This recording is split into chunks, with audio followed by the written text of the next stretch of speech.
नमस्कार, मी दीपिकाच रेसिपीमध्ये तुमचे मनापासून स्वागत आहे। आज बनवूयात मटण पांढरा रस्सा। त्यासाठी इथे मी अर्धा किलो मटण घेतलं आहे स्वच्छ धुवून। आता कुकरमध्ये मी 1 चमचा तेल घालून घेतलं आहे। त्यामध्ये मटण घालून घेतलं आहे।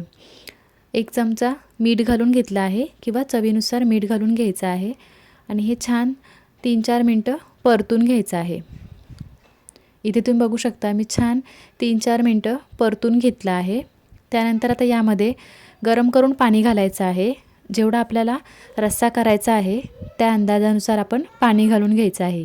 मी साधारण इथे 2 ग्लास एवढं पाणी घालून घेतलं आहे। आता कुकरला झाकण लावून चांगल्या 7-8 शिट्ट्या काढून घ्यायच्या आहेत। माझ्या कुकरला पटपट शिट्ट्या होतात त्यामुळे मी 8 शिट्ट्या काढून घेतल्या आहेत। कुकर पूर्ण थंड करून घेतला आहे। आता मटण शिजलं का बघूयात। इथे तुम्ही बघू शकता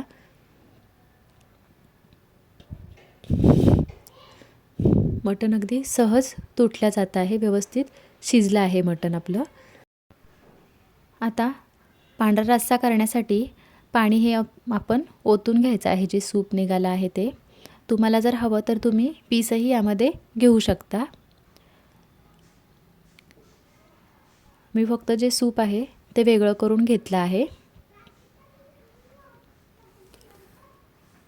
आता अर्धी वाटी मी ओलं खोबरं घेतलं आहे। त्याची पाठची बाजू काढून टाकली आहे, जो काळा भाग असतो तो।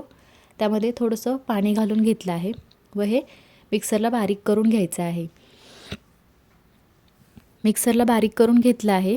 आता आपल्याला हे गाळून घ्यायचं आहे, म्हणजे त्याचं दूध काढून घ्यायचं आहे नारळाचं।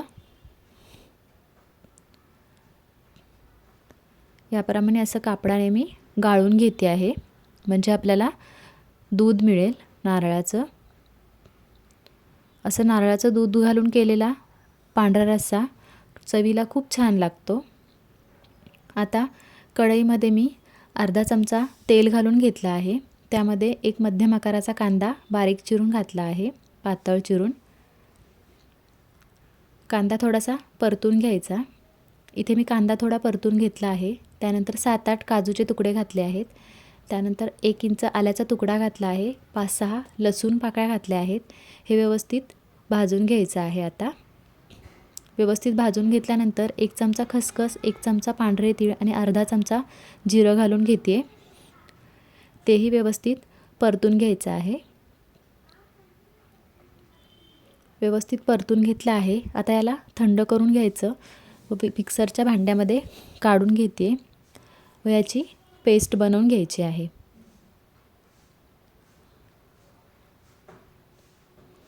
इथे तुम्ही बघू शकता मी पेस्ट बनवून घेतली आहे। आता त्याच कढईमध्ये 1 चमचा तेल घालून घेतला आहे। त्यानंतर 4 काळी मिरी, 2 वेलची, 1 दालचिनीचा तुकडा, 1 स्टार फूल आणि 2 तमालपत्र घालून घेतली आहेत। त्यानंतर त्यामध्ये आपण जो पेस्ट करून घेतली होती ती घालून घेतली आहे व आता छान परतून घ्यायची आहे। तेलासोबत मसाल्यासोबत व्यवस्थित परतून घ्यायची आहे।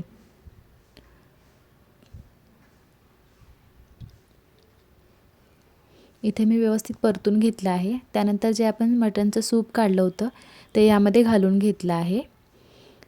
आता पुन्हा एकदा व्यवस्थित मिक्स करून घ्यायचं आहे।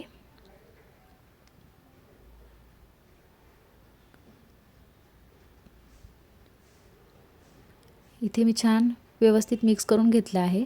त्यानंतर यामध्ये पाव चमचा काळी मिरी पावडर घालून घेतली आहे। तीही व्यवस्थित मिक्स करून घेतली आहे। आता याला छान उकळी काढून घ्यायची। इथे मी उकळी काढून घेतली आहे। इथे तुम्ही बघू शकता व्यवस्थित हलवून घेतलं आहे। आता यामध्ये हळूहळू एका हाताने दूध घालायचं खोबऱ्याचं, एका हाताने हलवत राहायचं।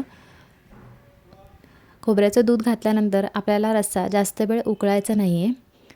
त्यानंतर चवीनुसार मीठ घालून घेतलं आहे। पुन्हा आधी आपण मीठ घातलं होतं त्यामुळे नंतर मीठ चव बघून नंतरच घालावं।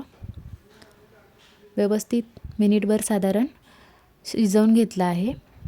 आपला पांढरा रस्सा बनून तयार आहे। तुम्हाला जर ही रेसिपी आवडली असेल तर व्हिडिओला लाईक करा व चॅनलला सबस्क्राईब करा। व्हिडिओ पाहिल्याबद्दल धन्यवाद।